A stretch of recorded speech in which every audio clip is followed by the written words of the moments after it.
regardez la Bible, consultez-la. Est-ce que le Christ étant la vérité avait délivré toute la vérité? Comme cette vérité n'a jamais été révélée, et on ne peut pas la trouver dans la Bible.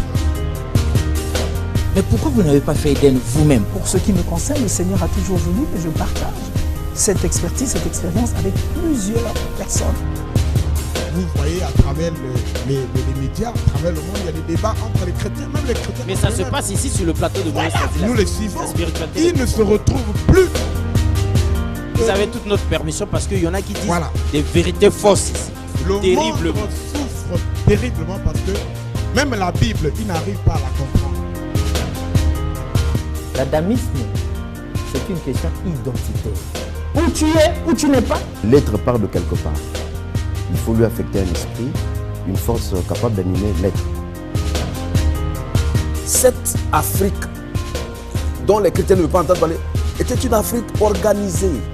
L'Égypte était déjà organisée quand la Grèce n'existait même pas. Et vous ne pouvez pas me montrer aucun verset du Coran qui pousse aux gens d'aller tuer. La Bible est mystérieuse. C'est pas donné comme ça. C'est Dieu qui parle.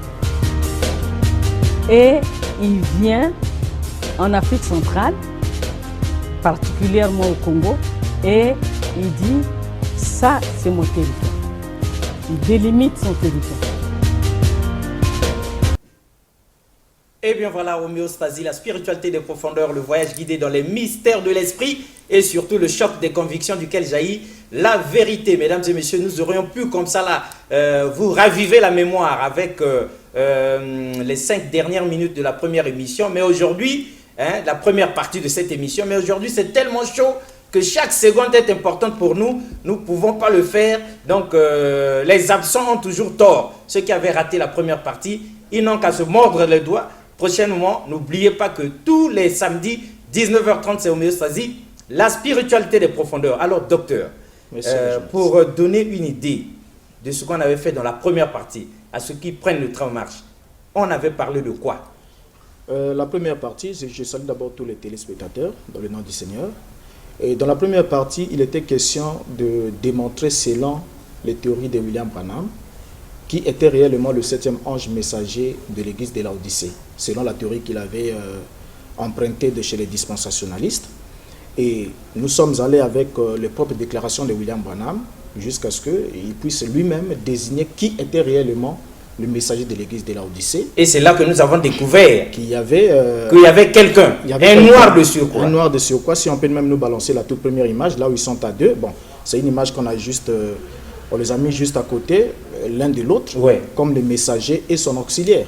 Parce que selon William Branham, chaque âge en reçoit un messager, mais ce messager aussi ne vient pas seul, il a des auxiliaires qui l'accompagnent. Maintenant, la mission des auxiliaires qui viennent dans un âge, c'est de prêcher uniquement la parole ou le message que le messager de l'âge a déjà reçu de la part de Dieu. D'accord.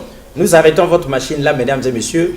C'était une manière comme une autre de vous dire, dans la première partie de cette émission, le docteur Boris Mbota, récidiviste comme pas possible, est venu nous ouvrir les yeux ici avec un scandale de plus. William Marion Branham, ce grand prophète, n'est en réalité qu'un auxiliaire de police spirituelle. Le 7e messager, c'est ça? Oui, le 7e messager. Le 7e messager, c'est plutôt l'autre. Oui. Qu'on revienne sur la photo que nous voyons, celui qui avait vraiment reçu le message, et nous verrons William Marion Branham qui n'est qu'un auxiliaire. Voilà, donc explication. Le monsieur, l'afro-américain qui est là, c'est Joseph William Seymour. C'est lui qui a été l'instigateur du mouvement du réveil pentecôtiste. Authentique. Dans les années 1906 aux États-Unis, 3 ans avant la naissance de William Branham. 3 ans avant la naissance de William Branham. Or, tel que nous l'avons démontré ici avec les écritures de William Branham, qu'aucun pasteur du message ne peut contredire comment commence un âge de l'Église. On a démontré qu'un âge de l'Église commence avec l'ouverture d'un sceau. Et un sceau est ouvert, le mystère est révélé au ciel. Ensuite, le messager de l'âge saisit le mystère qui est révélé et il vient alors annoncer le message sur la terre et alors ça devient le message de l'âge. Et partant de là, nous sommes allés pas à pas pour voir comment Branham lui-même, bien qu'il ne voulait pas désigner ce messager par son nom propre, et chaque fois qu'il parlait de lui, il parlait de pentecôtisme. Parce que Branham parlait de lui dans ses prêches. Il parlait de lui, nous l'avons lu la fois passée pour ceux qui peuvent retrouver l'émission. Comment il a dit, cet homme, cet afro-américain, les gens se sont moqués de lui, mais c'est lui qui avait apporté le message pour cet âge. Donc, il n'y a pas deux messages pour un âge de l'Église, et il n'y a pas deux messagers pour un âge de l'Église en même temps.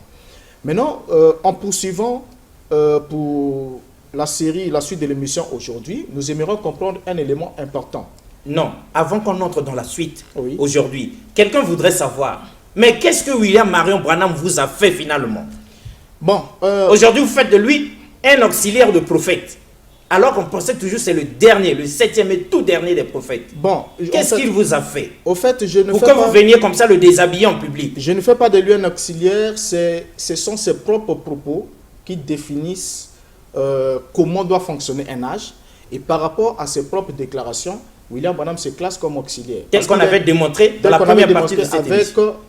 Donc ce n'est pas vous. Ce n'est pas moi. C'est lui-même qui se présente comme auxiliaire par rapport à ses propos. Parce seulement il n'avait jamais voulu nommer ce messager-là, parce qu'il était juste un afro-américain. Un afro-américain. Et parce que les racistes se battraient sans plein. Et ça, on ne s'en cache pas. William Branham il a vécu avec Roy Davis qui était un Ku Klux Klan. Donc les Noirs, déjà pour eux, ça ne marchait pas. Alors, nous sommes arrivés sur un point où William Branham, on a vu qu'avant que sa femme puisse quitter la terre, sur le lit des morts, sa femme lui fait une déclaration importante. Et pourquoi est-ce que sa femme était frappée?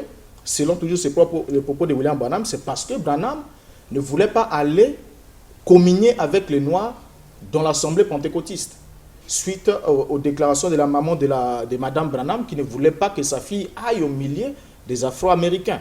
Et quand Branham a écouté la voix de sa belle-mère, il ne s'est pas rendu, alors Dieu a frappé sa femme. Mais avant que sa femme ne meure, nous avons lu dans l'histoire de ma vie prêchée, le 26 juin 1955, à partir du verset 25. Elle dit ceci, c'est Branham qui parle, il dit « Oh, ai-je dit, hop, si seulement je pouvais revivre cela, nous savions que nous avions mal agi. » Et elle dit « Promets-moi quelque chose, Billy, que tu prêcheras ce message jusqu'à ta mort. » Et là, quel message s'agit-il? Il continue, Branham continue. Elle a dit, car il est réel.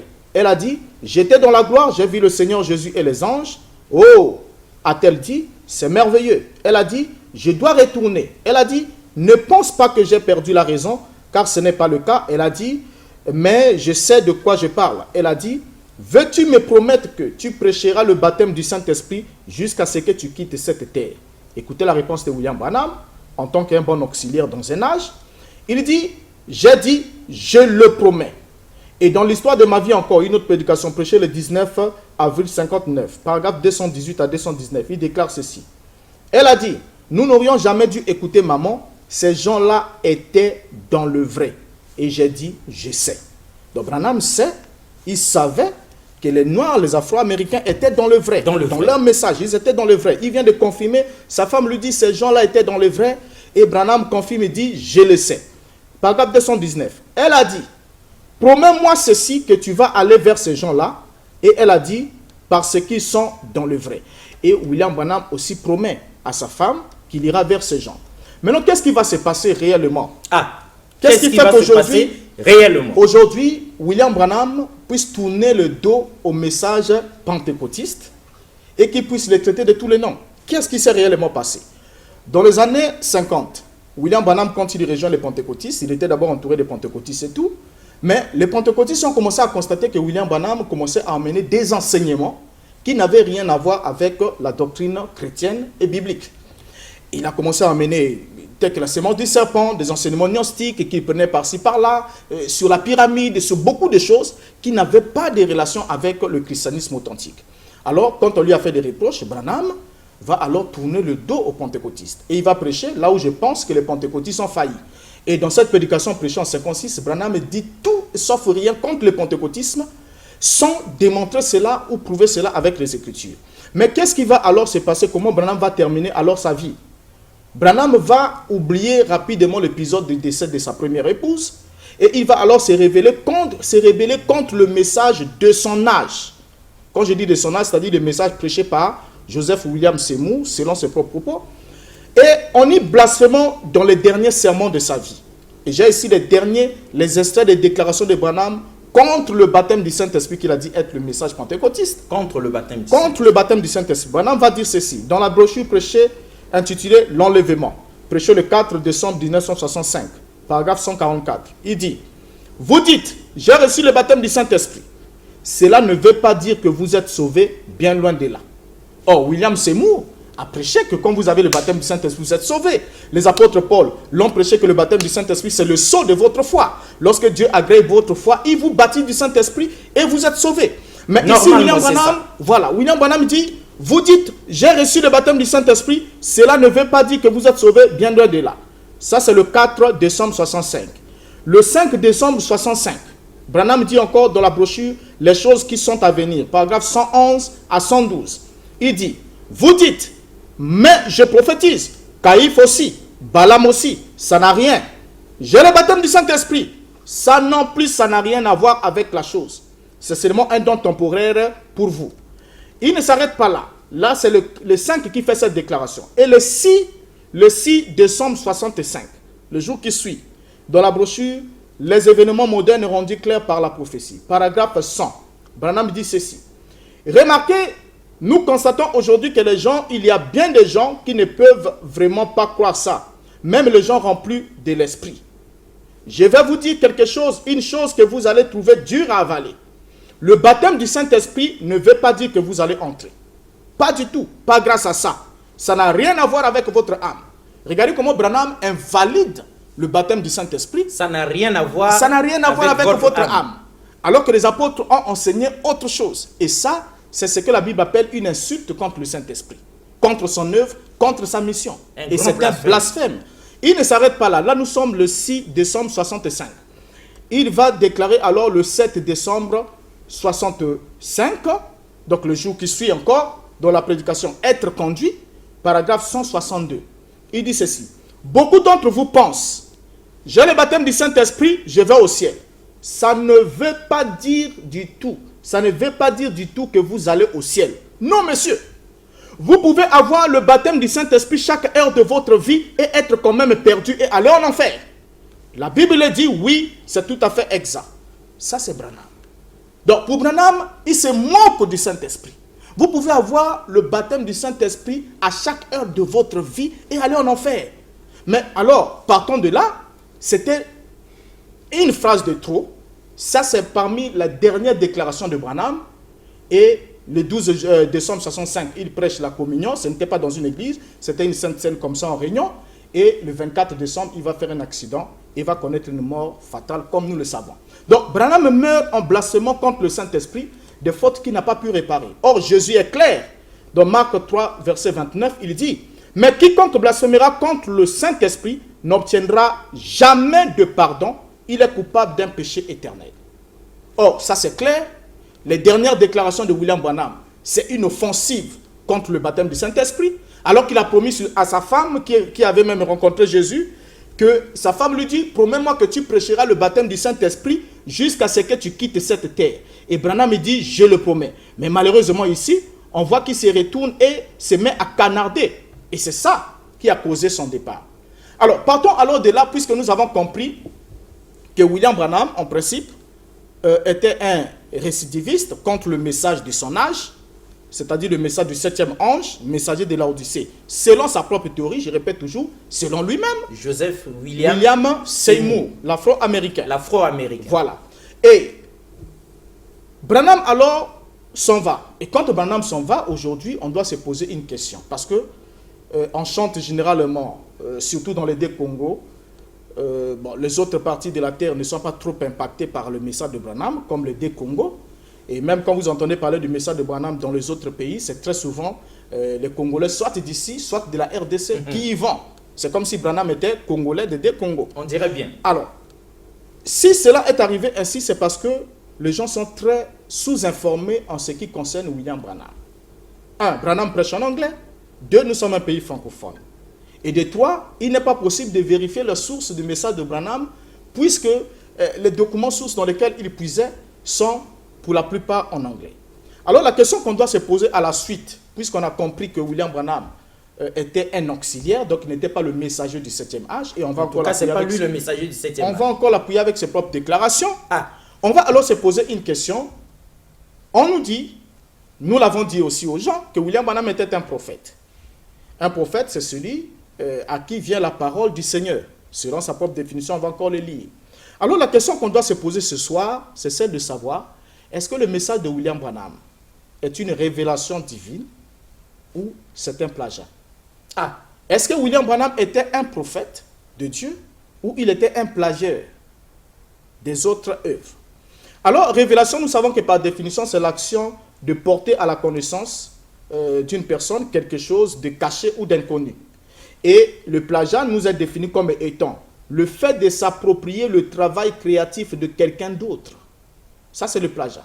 Le fait de s'approprier le travail créatif de quelqu'un d'autre et le présenter comme sien. Voilà le problème. Voilà le problème. On arrête votre machine d'abord parce que le peuple de Dieu est super indigné. Des deux côtés du fleuve Congo, nous aimons et nous adorons William Marion Branham. On pense à Paul le Kentuckien. On ne sait pas s'il est au Congo, Brazzaville ou bien toujours en formation parce qu'il était en déplacement. Ce genre de choses, ce genre de révélations, quoique vrai, nous font peur. Hein? Déjà, vous démontrez par A plus B que William Marion Branham avait blasphémé contre le Saint-Esprit. Or, nous savons que le blasphème contre le Saint-Esprit est impardonnable. Vous pouvez blasphémer contre le Père, il vous sera pardonné, contre le Fils également, mais jamais, jamais, jamais contre le Saint-Esprit. Alors, si le prophète William Marion Branham avait blasphémé contre le Saint-Esprit, quel est son sort aujourd'hui? Quand on sait que elles sont légion comme ça, les églises de réveil se réclamant du message du temps de la fin, non pas du 7e messager, lui-même le vrai, Joseph William Seymour, mais de celui-là qui est accompagnateur sinon auxiliaire, William Marion Branham, qui, au lieu de rester fidèle à la promesse faite à sa femme sur son lit de mort, a retourné sa veste par la suite et parjuré et blasphémé contre le Saint-Esprit. Ça nous fait froid au dos et ça donne la chair de poule. Ça, c'est la première problématique. Maintenant, aujourd'hui, est-ce que c'est authentique son message ou que du plagiat? Voilà pourquoi vous avez planté les décors. On vous écoute, mais alors avec toute l'attention du monde. Ok. Donc, par définition, le plagiat est le fait de s'approprier le travail créatif de quelqu'un d'autre et de le présenter comme sien. Ou encore s'accaparer des extraits de textes, des images, des données, etc., provenant de sources externes et les intégrer à son propre travail sans en mentionner la provenance. C'est clair. Donc, du coup, on pourra se poser la question, on se dit, mais en quoi est-ce que Branham peut être condamné s'il a plagié? S'il a plagié d'autres auteurs, en quoi est-ce qu'il doit être condamné? Jérémie chapitre 23, le verset 30 jusqu'au verset 31 dit ceci. C'est pourquoi voici dit l'Éternel, j'en veux aux prophètes qui se dérobent mes paroles l'un à l'autre. Donc ça c'est Dieu qui le dit. Verset 31. Voici, dit l'Éternel, j'en veux aux prophètes qui prennent leurs paroles, leurs propres paroles, et la donnent pour ma parole. Donc là, Dieu est d'abord contre un élément important. Il est contre et il en veut aux prophètes qui se dérobent ses paroles l'un à l'autre.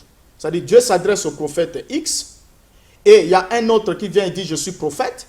Il prend les paroles qui ont été adressées à un autre et il vient, il dit ainsi dit le Seigneur. Dieu m'a dit ça. Dieu m'a dit ça. Mais alors que ce n'est pas à lui que Dieu a transmis cette parole. Et Dieu dit j'en veux. Et voilà pourquoi chaque véritable prophète ou prophète authentique dans la Bible, même le Christ lui-même et tous les autres, chaque fois qu'il devait citer un prophète, il dit afin que s'accomplisse ce qui a été annoncé par Isaïe les prophètes, par Jérémie, ou dans la loi ou dans les prophètes. Donc ils indiquaient la source pour dire que nous ne sommes pas les auteurs de ces propos. Ce n'est pas à nous que cette parole est venue, mais elle est venue par quelqu'un d'autre et nous ne faisons que relayer. Mais ici, Dieu est clair.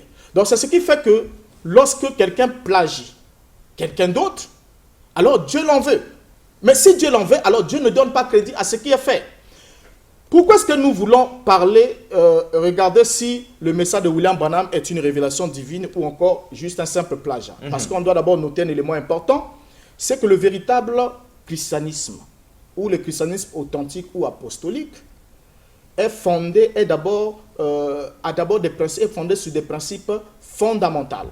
C'est-à-dire, on ne peut pas aujourd'hui s'improviser pour dire je suis prophète de Dieu et on annonce ces choses, on dit des choses et tout, et les gens doivent prendre cela monnaie comme argent comptant et avaler cela sans vérification. Ce n'est pas ce que les apôtres ont enseigné. Et du coup, déjà, quand vous arrivez, quand quelqu'un arrive quelque part, ce qui confirme d'abord que le système dans lequel vous êtes est dans le faux, c'est lorsqu'on veut museler tout le monde. On vous dit, vous êtes ici pour écouter la parole, vous n'avez pas la connaissance de celui qui vous prêche, et vous devez juste écouter, avaler, et puis vous contenter de ça. Donc, vous n'avez pas de questions à poser, vous n'avez pas à chercher à comprendre. Vous devez juste croire sans comprendre. Or, le Christ n'a pas enseigné cela. Le Christ enseigne dans, je crois, Matthieu chapitre 13, verset 23, il est dit, celui qui reçoit la semence sur la bonne terre, c'est celui qui entend la parole de Dieu et qui la comprend, et il porte du fruit. Donc, quelqu'un doit comprendre ce qu'il entend. Et s'il y a un point d'interrogation qui vient dans son esprit, alors ça veut dire que la compréhension n'est pas possible. Il a le droit de poser des questions, de mener des investigations. Or, la Bible nous dit ici, dans 1 Jean chapitre 4, le verset 1er, « Bien-aimés, n'ajoutez pas foi à tout esprit, mais éprouvez les esprits pour savoir s'ils sont de Dieu, car plusieurs faux prophètes sont venus dans le monde. » Et dans Actes chapitre 17, le verset 11, la Bible dit, « Ces Juifs avaient des sentiments plus nobles que ceux des Thessaloniques. Ils reçurent la parole avec beaucoup d'empressement, et ils examinaient chaque jour les Écritures pour voir si ce qu'on leur disait était exact. » Et dans 1 Thessaloniciens 5, verset 21, Paul ayant vu l'attitude des Juifs de Bérée, il va recommander ceci aux Thessaloniciens, qui n'avaient pas le même sentiment noble que ceux de Bérée. Il leur dit, « Mais examinez toutes choses, retenez ce qui est bon. » Examinez toutes choses, retenez ce qui est bon. Donc, il y a un temps pour écouter. Et il y a un temps pour examiner. Pour voir est-ce que ce que j'ai écouté peut aller droit dans mon estomac. Parce qu'une brebis, on le sait bien, on sait même dans la nature, d'une brebis, la brebis lorsqu'elle broute l'herbe, elle ne l'avale pas aussitôt. Elle la conserve d'abord dans son sein, ensuite elle prend un temps pour méditer, ramener cette herbe-là dans sa bouche, mastiquer comme il se doit, et puis l'envoyer. Maintenant, s'il y a quelque chose qui ne tient pas, il est rejeté. Alors, c'est ça l'attitude d'une véritable brebis, c'est-à-dire qui est née réellement de Dieu. Ce n'est pas un aval tout, mais c'est quelqu'un qui examine qu'est-ce qu'il reçoit. Alors, Branham, on va commencer à aller avec lui-même. Branham va alors nous dire, donc qui dites-vous que c'est? Prêché le 27 décembre 64, paragraphe 82. Écoutez ce qu'il va dire. Au fait, savez-vous que la parole de Dieu n'est jamais venue à un théologien? Trouvez les passages de l'Écriture qui montrent qu'elle l'aurait fait. La parole ne vient pas au théologien, pas du tout. Ça, c'est Branham. Donc, pour Branham, la parole de Dieu n'est jamais venue au théologien. Aucun théologien. Aucun théologien n'a jamais reçu la parole de Dieu. Ça, c'est Branham qui le déclare. Or, le théologien, c'est celui qui se livre, qui s'adonne à la théologie. Et la théologie est une discipline philosophique qui consiste à étudier des choses divines, des dogmes, des préceptes religieux. Et en d'autres termes, on peut parler aussi de la théologie comme étant une opinion particulière, plus ou moins reçue par les écrivains ecclésiastiques.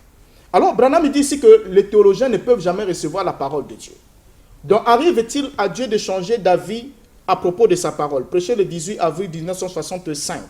Branham déclare au paragraphe 116. C'est ça le devoir d'un prophète. S'il a été appelé à être prophète, premièrement, que doit faire un prophète? C'est chercher la volonté, la parole de Dieu. Il doit le faire parce que, étant prophète, la parole de Dieu vient à lui. Là, ils disent, eh bien, vous n'êtes pas un théologien. Jamais la Bible ne déclare que la parole de Dieu est venue à un théologien. C'est eux qui l'embrouillent. La parole vient au prophète de Dieu. C'est clair, c'est Branham. Et donc Christ est révélé dans sa propre parole, prêché le 22 août 1965, paragraphe 112, Branham ajoute, « Maintenant voilà pourquoi le prophète fixait continuellement son attention sur ce que Dieu avait dit. Non sur ce que le peuple pensait, sur ce que le royaume pensait, mais sur ce que Dieu pensait. Il ne faisait que traduire les pensées de Dieu en parole. Parce qu'une parole est une pensée qui a été exprimée. Alors, vous saisissez à présent, la parole est une pensée exprimée. Le prophète attendait donc les pensées de Dieu.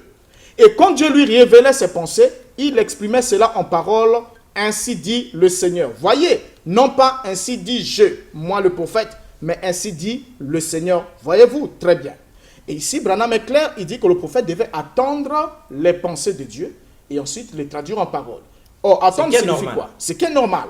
pour un prophète, et comme tel, attendre signifie ne pas bouger, rester là où l'on est pour la venue de quelqu'un ou de quelque chose. Donc il ne devait pas bouger.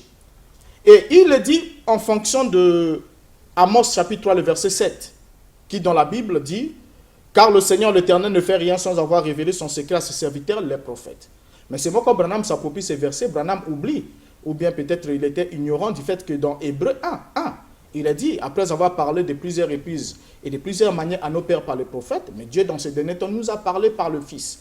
Donc ce monde d'expression de Dieu, dans le temps avant que Christ vienne, c'était par le prophète. Et ce qui n'est pas le même cas aujourd'hui, selon ce passage d'Amos 3, 7. Alors, Branham ne va pas s'arrêter là. Bien que nous savons qu'on vient de le démontrer ici avec lui qu'après nous avoir laissé entendre que Seymour était le 7e ange, l'afro-américain, et messager de l'église de Laodicée, Branham va alors constater un moment qu'il a dit quelque chose de trop, c'est-à-dire c'est comme si s'est tiré une balle dans le pied. Il s'est dit, mais je dois tenter de rattraper cette erreur. Parce que j'ai dit qu'il y a un seul messager dans un âge, et voilà que j'ai présenté déjà le messager, c'est l'âge pentecôtiste de Laodicée. Mais moi, si je reste comme ça, je vais flotter. Où est ma place? Où est ma place alors? Donc, il faut que je sois soit auxiliaire, soit je me crée quelque chose d'autre. Alors, Branham va tenter de se rattraper par la suite pour se tailler une place de marque dans sa propre théorie. Qu'est-ce qu'il va commencer à nous dire? Écoutez maintenant l'histoire. Dans les premiers sauts, prêchés le 18 mars 63, paragraphe 73, il dit ceci. Nous avons vu en étudiant l'écriture que le messager de l'âge arrive chaque fois juste à la fin de l'âge. Paul est arrivé à la fin de l'âge. Nous avons vu qu'Irénée est venu à la fin de l'âge. Martin est venu à la fin de l'âge. Si on peut nous balancer la troisième image. Et on va voir que d'abord ces propos ne sont pas vrais. Les messagers ne sont pas arrivés à la fin de l'âge comme il est dit. La troisième image. Et c'est un tableau avec des chiffres et tout. Et il dit, Martin est venu, voilà. Il dit qu'ils sont venus à la fin de l'âge. Mais quand vous regardez les années qui sont placées là dans le tableau, l'année de naissance de chaque personne, oui, de chaque messager, et vous voyez la durée de l'âge ou encore leur année de décès, vous voyez la durée des âges qui leur sont assignés chronologiquement, vous vous rendez compte que la déclaration de Branham est fausse. Quand il dit que chaque messager vient à la fin de l'âge, elle est complètement fausse. Parce que Paul est mort en 67, son âge s'est étendu jusqu'à 170, de 53 à 170 selon sa théorie, qu'il a aussi plagié quelque part. Et nous voyons aussi Martin, par exemple, qui est né en 315, alors que son âge de l'église a commencé en 312. Donc, le monsieur est né alors que son âge de l'église avait déjà 3 ans. On ne sait pas qui a démarré cet âge. 3 ans avant sa naissance. 3 ans avant sa naissance, son âge avait déjà démarré, alors que l'âge de l'église démarre avec le message d'un messager. Quant à Colomban qui est là, il est né, il a vécu, et il est mort 9 ans avant même le début de l'âge qui lui est assigné. Voilà, Colomban. Il est né en 521, il est mort en 597, alors que son âge part de 606 jusqu'à 1520. Donc, le monsieur est né et il est mort en dehors de son âge. Déjà, vous voyez, ça pose déjà des soucis. Et Branham continue en disant, il dit, et Wesley est venu à la fin de l'âge luthérien et la Pentecôte à la fin de l'âge de la sanctification pour le baptême du Saint-Esprit. Alors, il va dire au paragraphe 74, et à la fin de l'âge pentecôtiste, qui est le 7e âge de l'Église, suivant très bien, et à la fin de l'âge pentecôtiste, nous devons recevoir selon la parole, et que Dieu m'aide ce soir à vous le montrer ici, que nous devons voir ou recevoir un messager qui va prendre tous ces points restés en suspens là-bas et révéler tout le secret de Dieu pour que l'Église soit enlevée. Ça, c'est une tentative. Quand Branham parle à la fin de l'âge pentecôtiste, il doit y avoir un autre messager qui doit venir. Mais ce messager-là vient dans quel âge? Et avec quel message? Il va continuer lui-même. Suivez comment il va s'en aller. Fête des trompettes, paragraphe 64 à 65. Il dit ceci. Alors, si je venais avec le message de la Pentecôte, je serais dans l'âge de l'église de Laodicée et ce ne serait pas juste. C'est Branham qui parle. Branham qui se rebelle déjà. Si je venais avec le message de la Pentecôte, je serais dans l'âge de Laodicée et ce ne serait pas juste. Est-ce que c'est authentique? C'est authentique ce que je dis. C'est dans quel Je brochure? donne la référence, la fête des trompettes, prêchant 64, paragraphe 64 à 65. On vous écoute. Alors, si je venais avec le message de la Pentecôte, je serais dans l'âge de l'église de Laodicée et ce ne serait pas juste. C'est pour cette raison que Wesley ne pouvait pas apporter le message de Luther, Luther était dans un âge et Wesley dans un autre âge de l'Église. Et il va continuer dans la restitution de l'arbre de l'épouse, prêché le 22 avril 62. Il va épouser la même pensée. Maintenant, il va commencer à se dévoiler, se trahir. Paragraphe 313, il dit ceci.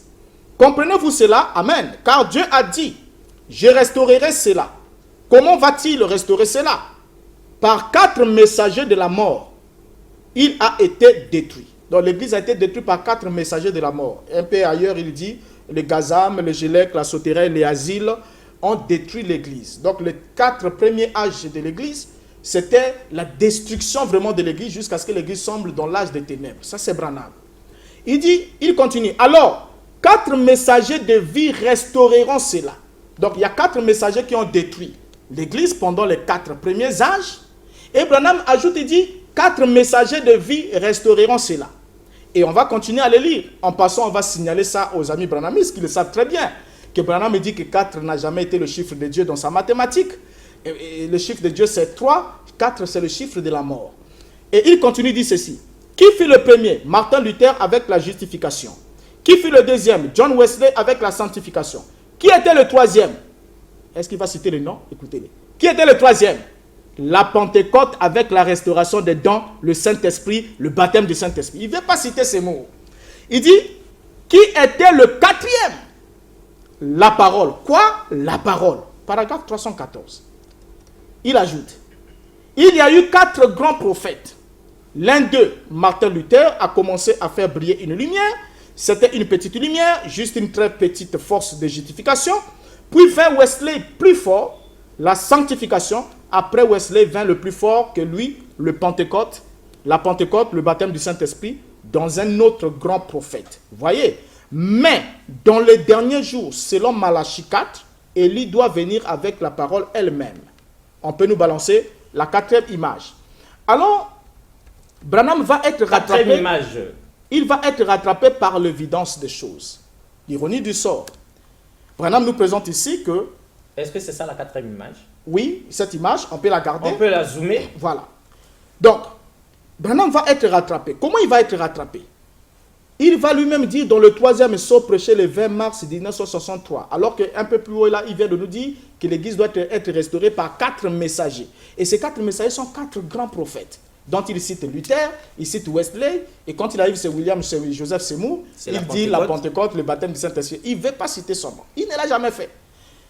Alors, ici dans le 3e sceau prêché le 20 mars 63, paragraphe 168, Branham va commencer alors à être rattrapé. Écoutez ce qu'il va dire. Et personne sur cette terre ne peut nier que cet âge est le dernier, parce que c'est l'âge de l'église de Laodicée, ou le 7e âge de l'église. Cet âge est le dernier. Personne ne peut ignorer, donc lui-même aussi doit le savoir. Lui-même, en premier. Il doit le savoir. Et quand on dit dernier, il n'y a rien au-delà du dernier. Non, non. Bien. Et dit, et nous y voilà, le 2e millénaire s'achève, il n'y a plus d'âge de l'église. C'est lui. Il n'y a plus d'âge de l'église. C'est pour cette raison que vous, les frères de la dernière pluie, vous n'avez pas pu commencer une autre organisation. Il n'y en aura plus, c'est vrai. C'est la fin, amen. Il ne peut plus y avoir d'autres âges de l'église, tout est terminé. Paragraphe 169. Mais alors, si le message pentecôtiste était le dernier message, 3 points. Il hésite, il continue. D'ailleurs, la justification, la sanctification et le baptême du Saint-Esprit, les 3 derniers messages, les 3 derniers âges de l'église forment la naissance complète. Donc ça c'est Branham. Les 3 derniers âges de l'église forment quoi? La naissance complète. Qu'est-ce qui peut arriver encore après la naissance? Si les 3 derniers âges forment la naissance complète. Si l'enfant est déjà né. Il est né. On ne va pas le ramener dans le ventre. Non, non, non. Pour refaire, je ne sais pas, autre chose.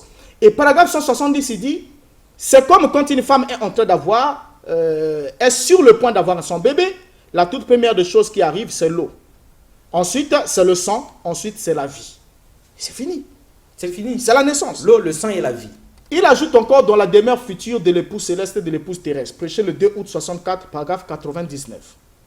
Et remarquez exactement comment c'est venu. La venue des messages. Martin Luther, la justification. John Wesley, la sanctification. Les pentecôtistes, le baptême du Saint-Esprit. Les messages. C'est pour ça qu'il ne peut plus y avoir d'autres âges. Vous voyez, on est au temps de la fin. 3 étapes. Le baptême purifie le cœur par le Saint-Esprit. Et alors, partons de là, si on peut nous balancer la 5e image, on comprend alors ici que selon Branham, voilà, on peut la zoomer. Selon Branham, alors, il n'y a pas un autre âge. Et le 7e est le dernier. L'âge pentecôtiste, qui a pour messager Joseph William Seymour. Quand nous zoomons cette image-là, que nous regardions bien là. Voilà. Donc, les 3 derniers âges sont là, bien précisés. Alors, lorsque Branham fait tous ces bric-à-brac, qu'est-ce qui a fait que Branham puisse chercher à se tailler une place dans une position, dans une histoire où sa propre théorie l'avait déjà expulsé? Parce que là, il nous a dit plus haut que l'Église doit être restaurée par 4 messagers de vie. Mais il vient encore là pour nous dire qu'il n'y a pas un autre âge après l'âge pentecôtiste qui est le 7e. Parce que dans le tabernacle, il n'y avait que 7 chandeliers. Il n'y avait pas un 8e chandelier pour se tailler la place d'un 8e messager ou encore quelque chose comme ça. Alors, le problème de Branham, c'est d'abord la mauvaise compréhension du passage d'Apocalypse chapitre 10. Ah, Branham n'avait pas bien compris ça. Bien compris Apocalypse chapitre 10. Que nous dit Apocalypse chapitre 10 avant qu'on en arrive? Lorsqu'on lit dans l'Apocalypse chapitre 8, le 1er et le 2e verset, la Bible nous dit, quand il ouvrit le 7e sceau, il y eut dans le ciel un silence d'environ une demi-heure. Et je vis les 7 anges qui se tiennent devant Dieu, et 7 trompettes leur furent données. Et là déjà, Branham ne comprend pas que la nature de ces 7 anges qui reçoivent des trompettes, la Bible précise, ne comprend pas. La Bible précise. Ce sont vos mots. Oui, ce sont mes mots. On vous écoute avec attention. La Bible précise que lorsqu'on ouvrit le 7e sceau, il dit, je vis les 7 anges qui se tiennent devant Dieu. Regardez bien la position. Les 7 anges qui se tiennent devant Dieu et 7 trompettes leur furent données. Or, là déjà, Branham confond ces anges qui reçoivent les trompettes à l'ouverture du 7e sceau avec les 7 étoiles que le Christ tient dans sa main dans Apocalypse 1, verset 20. Parce que Christ est là autour du trône, il tient dans sa main 7 étoiles, mais devant le trône, il y a 7 anges qui se tiennent devant Dieu. Alors que Dieu aussi est là. Et Apocalypse chapitre 1 le dit. Donc Apocalypse chapitre 1, le verset 20, la Bible dit quoi? Le mystère de 7 étoiles que tu as vu dans ma main droite, ce sont les 7 chandeliers d'or, et les 7 étoiles sont 7 anges des 7 églises. Et les 7 chandeliers sont les 7 églises. Or, les anges des églises n'ont jamais reçu de trompette. Ici, les anges qui reçoivent des trompettes, c'est des anges célestes. Ils sont au nombre de 7. Et ils vont commencer à sonner ces trompettes à partir du chapitre 8 d'Apocalypse jusqu'au chapitre 9. Les 6 premiers anges vont sonner leurs trompettes. On va voir ce qui s'est passé. Mais avant que le 7e ange, qui a reçu la trompette aussi, sonne sa trompette, il y a la descente d'un ange céleste qui descend dans l'Apocalypse chapitre 10, avec un arc-en-ciel au-dessus de sa tête, qui pose son pied sur la terre et sur la mer, il rougit comme rougit un lion. La Bible dit que les 7 tonnerres ont fait entendre leur voix. Quand Jean voulait écrire, on lui dit n'écris pas, car au jour de la voix du 7e ange, quand il sonnerait de la trompette, le mystère de Dieu s'accomplirait comme il annonçait à ses serviteurs, les prophètes. Donc, Jean ne devait pas écrire, parce que c'était un mystère qui n'attendait pas une révélation, mais qui attendait l'accomplissement. Un acte que Dieu devait lui-même accomplir. Mais cela doit arriver quand? Au jour de la voix du 7e ange, quand il sonnerait de la trompette. Or, Branham confond toujours ce 7e ange-là, qui est annoncé dans Apocalypse 17, avec l'ange messager de l'église de Laodicée, qui selon lui doit être celui qui doit révéler tous les mystères. Et du coup, il a voulu mettre sa tête dans cette place pour être le révélateur des mystères, mystères qu'il n'a pas révélé, que nous allons démontrer ici avec le temps, en lisant quelques points, pour démontrer comment il y a eu plagiat, il n'y a jamais eu révélation dans le message de William Branham. Alors, ce 7e ange qui est annoncé ici dans l'Apocalypse 10, sonne sa trompette dans Apocalypse 11, 15. Après le ministère des 2 témoins qui doivent aller en Israël après l'enlèvement de l'Église, qui doivent exercer leur ministère. Et après que les 2 témoins ont exercé le ministère selon Apocalypse 11, le verset 15 d'Apocalypse 11 dit ceci: le 7e ange sonna de la trompette, et il y eut dans le ciel une forte voix qui disait: le royaume du monde est remis à notre Seigneur et à son Christ, et il régnera au siècle des siècles. Donc la 7e trompette introduit en quelque sorte le millénium, le règne de Christ sur la terre. Ce qui n'a rien à voir avec le messager terrestre qui était le messager ou encore le collège des anciens qui officiait cette église de Laodicée qui a existé il y a de cela des siècles sur la terre. Alors, révélation ou plagiat? C'est le point de Révélation ou plagiat. Bien. C'est ça la problématique. Bien. On a lu plus haut Branham qui dit qu'un prophète devait faire quoi? Attendre les pensées de Dieu. Il ne devait pas prendre ce que quelqu'un aurait dit ou quoi que ce soit. Il devait attendre les pensées de Dieu. Quand il les reçoit, il les transforme en paroles. Il dit, ainsi dit le Seigneur. Mais seulement en 1961, Branham va commencer à nous dire, dans la prédication, la 70e semaine de Daniel, prêché le 6 août 1961, paragraphe 51. Il dit ceci. Et alors, sans doute, qu'au cours des âges, il y a eu des centaines et des centaines de personnes et des érudits, des hommes très doués, qui ont essayé d'expliquer ce qu'étaient ces 70 semaines. J'ai lu beaucoup des commentaires qu'ils ont écrits sur ce sujet. J'ai lu. Branham n'attend plus les pensées. J'ai lu beaucoup de commentaires. Il a lu. Il continue. Et je suis très reconnaissant à M. Smith de l'église adventiste pour son point de vue.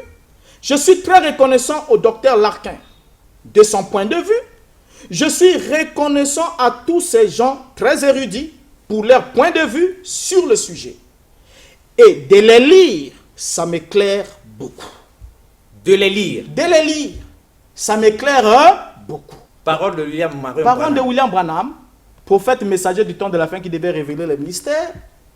Il est éclairé en lisant les érudits qui ont travaillé sur ces questions. Avant lui. Avant lui. Mais écoutez ce qu'il va ajouter. Il dit, et de les lire, ça m'éclaire beaucoup. Donc Branham est éclairé par la lecture de ce livre. Et il va le prouver ici. Il dit, je trouve des choses qui ont l'air justes. Ça, c'est le début de la malhonnêteté. On va le prouver. Il dit, je trouve des choses qui ont l'air justes. Donc si ces choses ont l'air justes, ça veut dire que c'est des choses qui ne sont pas du tout justes. Mais lui, il dit quand même que c'est des choses qui ont l'air justes. Or, on a ici, on peut nous balancer la 6e image d'un homme, l'un des hommes qu'il a cité ici, Clarence Larkin, qui est né de 1850 jusqu'à 1924. Voilà, il est là. Ah, ça c'est Larkin. Le docteur Clarence Larkin, qui était pasteur chrétien évangélique, baptiste américain, enseignant de la Bible et écrivain. Né en 1850, mort en 1924. Il a fait un travail laborieux sur le livre d'Apocalypse.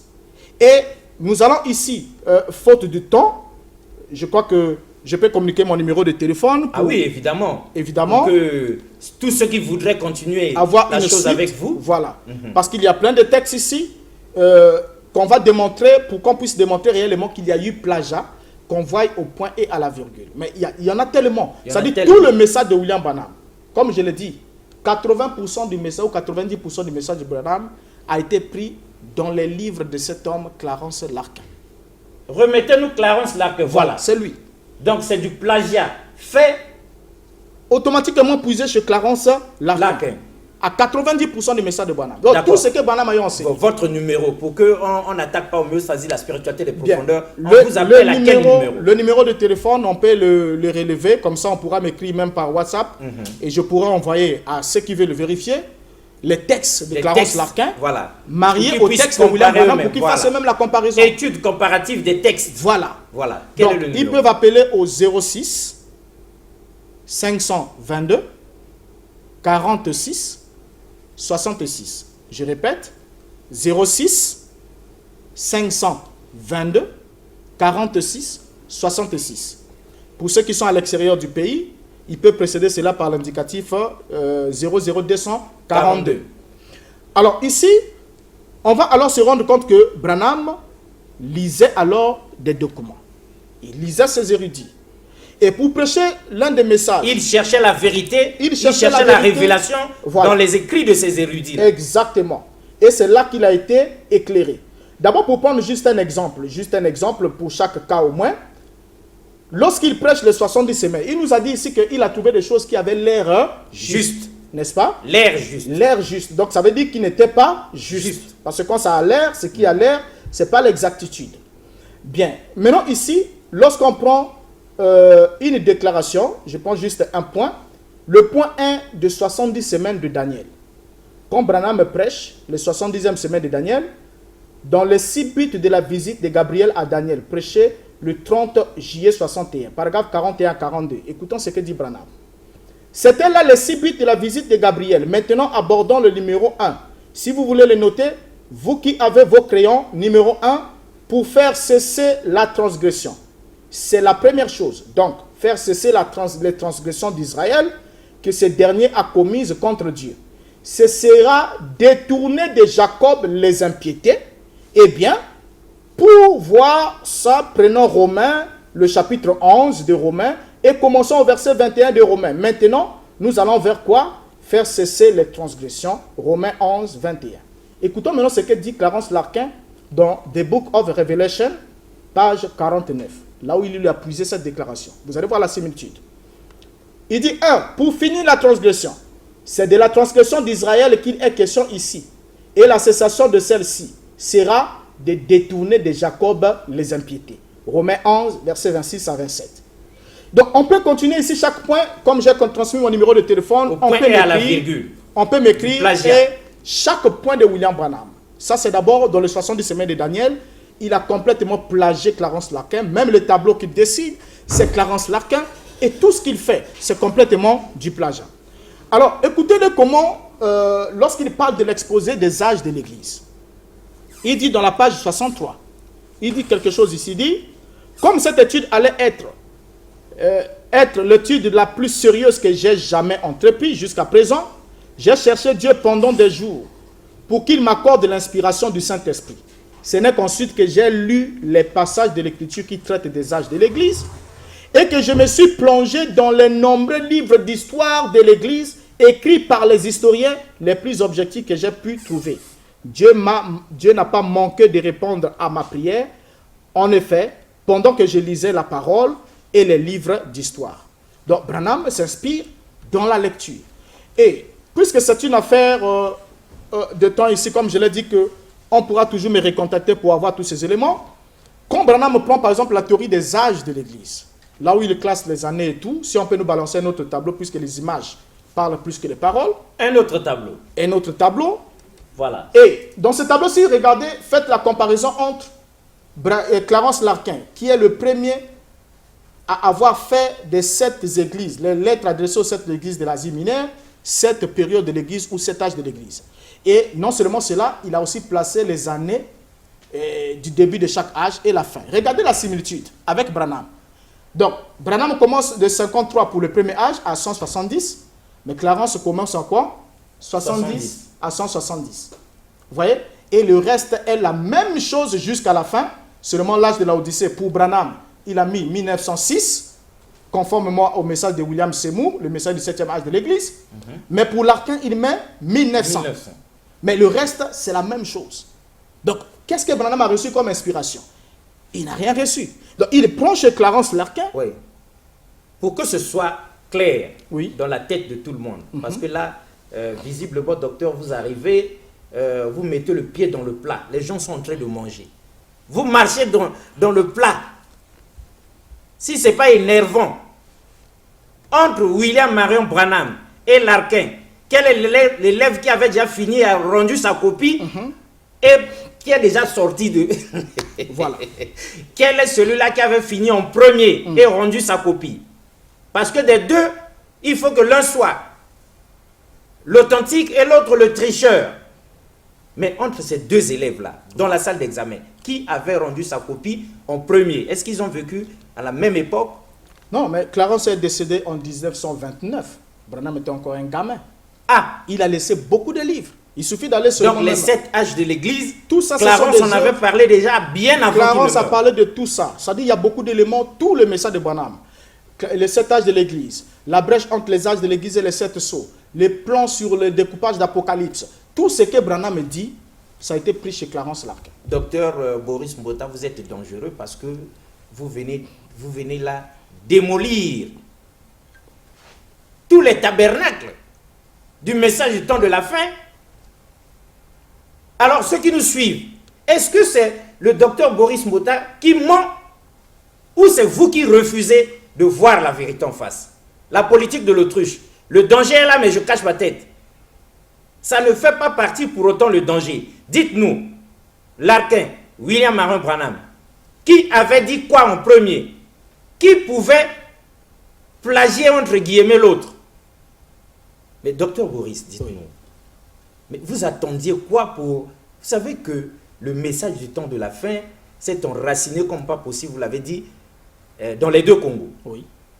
C'est un baobab, mais de fausseté et de plagiat. Est-ce qu'on doit démolir ou pas?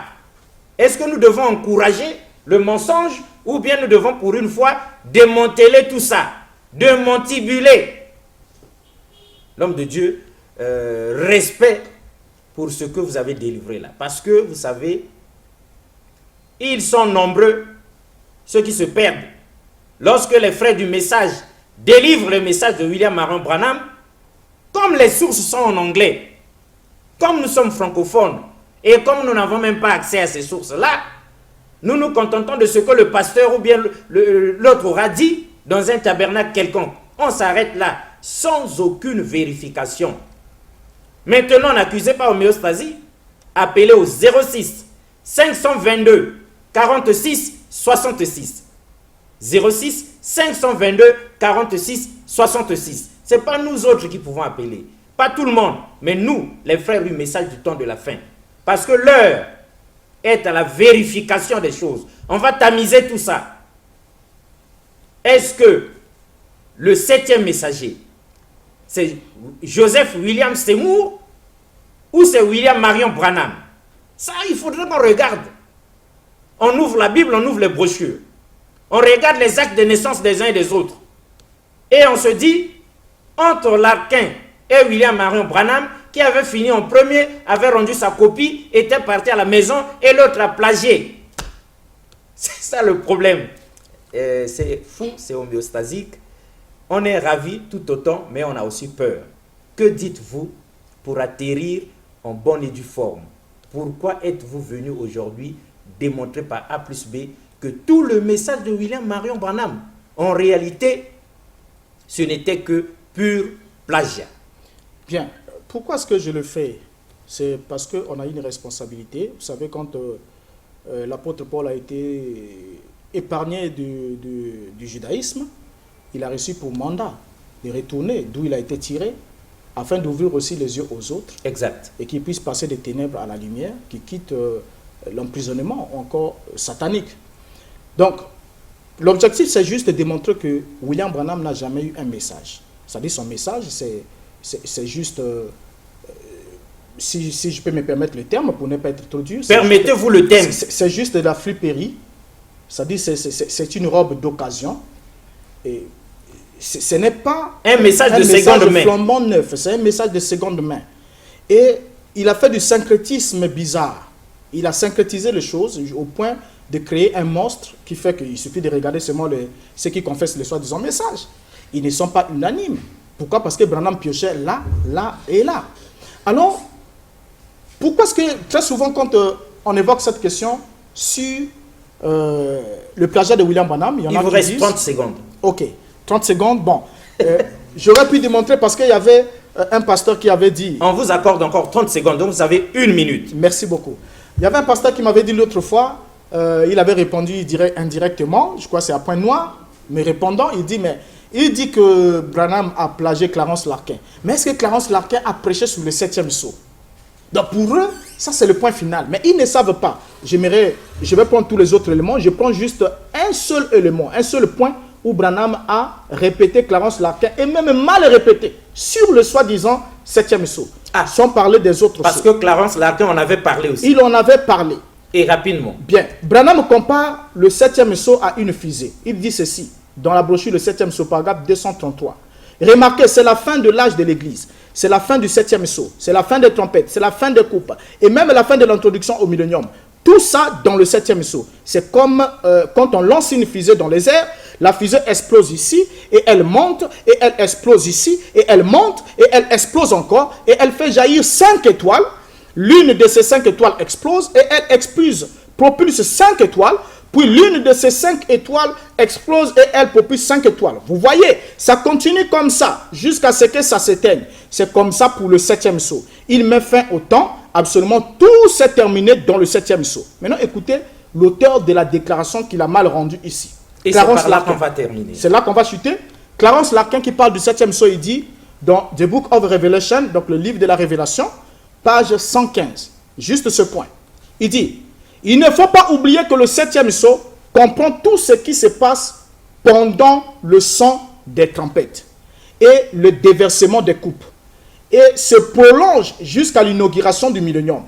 Pour illustrer, une fusée tirée dans l'air peut éclater en 7 étoiles.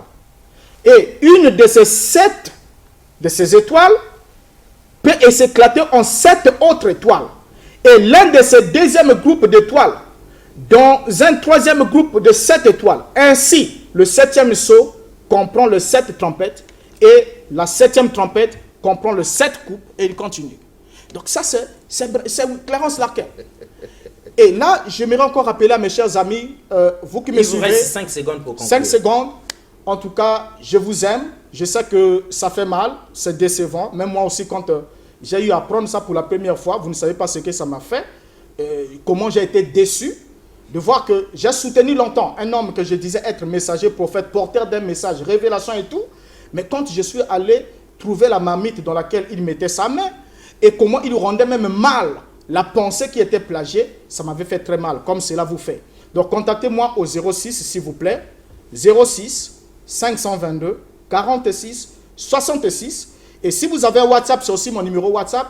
Et par là, je pourrais vous envoyer tous les éléments que Branham a eu à plagier avec les références. Vous aurez le temps de vérifier afin qu'au jour du jugement, vous ne puissiez pas dire devant le Seigneur, je ne savais pas que William Branham était juste un plagiaire, je pensais qu'il était un prophète. Au revoir. À la prochaine occasion, nous reviendrons pour prendre le événement du 28 février que Branham a eu à inventer pour donner crédit à son message, soi-disant de sceau qui était la confirmation de son message. Et par là, j'ai fait un clin d'œil à l'Ufoko du ciel à Pointe-Noire, Caleb et Pongola, et aussi à l'autre pasteur du Gabon qui était avec eux, et qui ont essayé de faire quelque chose comme ça juste pour aveugler davantage les enfants. Mais nous reviendrons à la prochaine occasion ici parler de ce nuage du 28 février pour démontrer que William Branham n'a jamais été là et que tout ce qui se passe dans cette photographie comme seconde venue, toute l'histoire, confirmation du message, n'est que mensonge parce que tous les messages qu'il a prêchés dans le sceau, il a pris chez Clarence Larquin et on va vous les démontrer sceau par sceau et chaque point, point par point. William Branham n'était qu'un plagiaire et non un prophète. Au revoir. Voilà qui est dit avec les mots qu'il faut. Nous préférons nous taire, mais nous savons que nous reviendrons ici pour décrypter le nuage du 28 février. Homéostasie, la spiritualité des profondeurs, le voyage guidé dans les mystères de l'esprit et le choc des convictions duquel jaillit la vérité. Au revoir et à la prochaine. Merci beaucoup une fois de plus. Regardez la Bible et consultez-la. Est-ce que le Christ étant la vérité?